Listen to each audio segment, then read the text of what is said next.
Yeah. Oh no!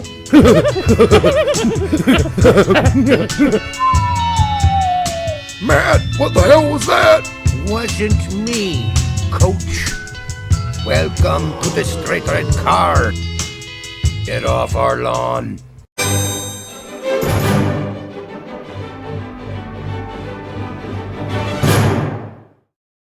Yes, on to the actual topic itself. And this is a topic we're probably going to cover a little more in depth on Thursday.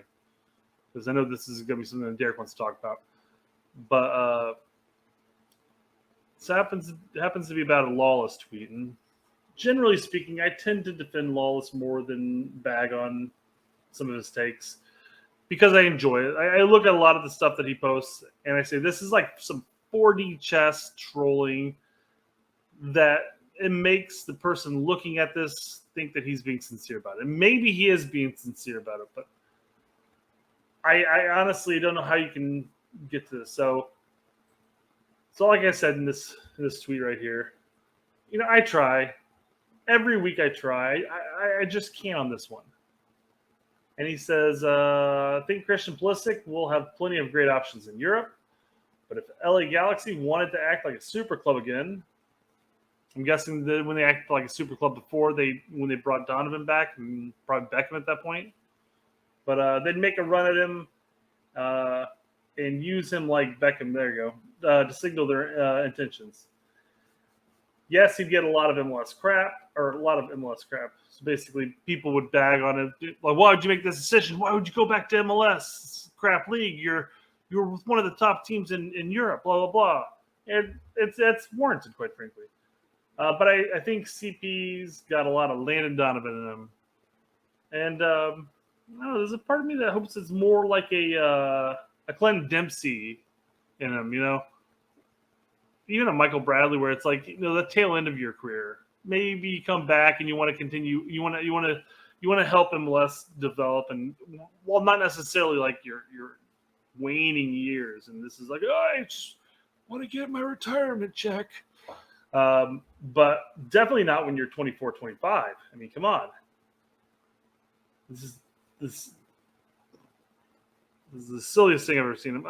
I have all the expectations in the world that all of the MLS teams are out there keeping tabs and contact with our top U.S. men's national team players, agents, saying, hey, we're definitely interested in having you, come to LA Galaxy or LAFC, New York FC, all the teams, and say, hey, we'd love for you to come back. We'd pay you a boatload of money, but I'm hoping that the players are looking at it going, I still have a lot to prove, and I still want to continue playing in Europe and playing against very talented opposition where I'm not guaranteed playing time.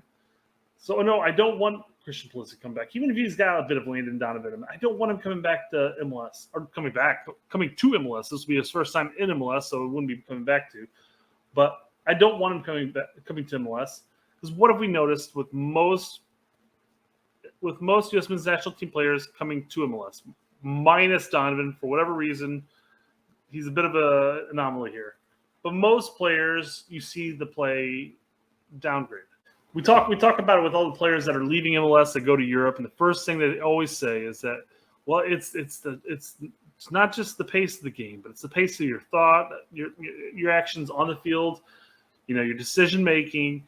It's more physical, despite the fact that MLS is a physical league, but this is physical. It's faster paced. I mean, you just have to be firing on all cylinders against this opposition. So the concept that LA Galaxy could possibly entice Pulisic is strange to me, because even though he didn't have the greatest of time at Chelsea, I mean, he had some good games, he had some bad games, and then unfortunately a lot of games on the bench coming off for bit minutes here and there. Despite that, but he's still garnering interest all around Europe.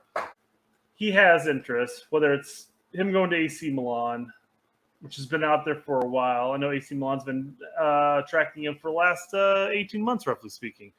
But on top of AC Milan, you have Juventus and Napoli both expressing interest. Now, mind you, this is the same talking points that we have in our show all the time. Yeah, I'm sure all three of those clubs are expressing interest. I'm sure they're keeping tabs and keeping eyes on the player. But Pulisic and even those the three players, Ruben Loftus-Cheek and Ziyech, all three of them on their last year of their contract, starting next year. They have one more year left. So Chelsea, if they want to get anything for them, are absolutely aiming to offload them. And there are teams all across Europe that are willing to take Pulisic onto their team, assuming the price is right. I mean, obviously the price is going to remove certain teams from the equation, but there are going to be a number of teams, mid-top table teams. And in this situation, three of the very decorated teams in Serie A are interested. So no, I don't see him getting enticed by LA Galaxy, especially Galaxy. Well, not LAFC, but I don't see him getting enticed by the Galaxy or any MLS team in general. Pulisic's got a lot of hunger in him. He wants to prove himself. He's going to stay in Europe until his waning years. He may finish his career in Europe. He may never actually play in MLS. It's possible, but he may never.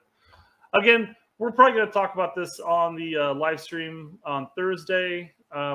This is a fun lawless take that I'm sure Derek wants to get into, once he's recovered. But again, if you enjoyed the content, go down below, hit that like button, subscribe to the channel, share it with all your friends, hit that notification bell to stay up to date with all of our content. And I will see you guys on Thursday. Bye.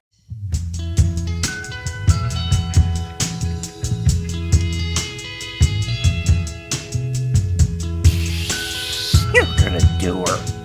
Yeah. Oh no!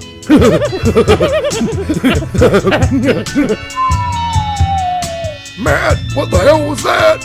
Wasn't me, coach. Welcome to the Straight Red Car. Get off our lawn.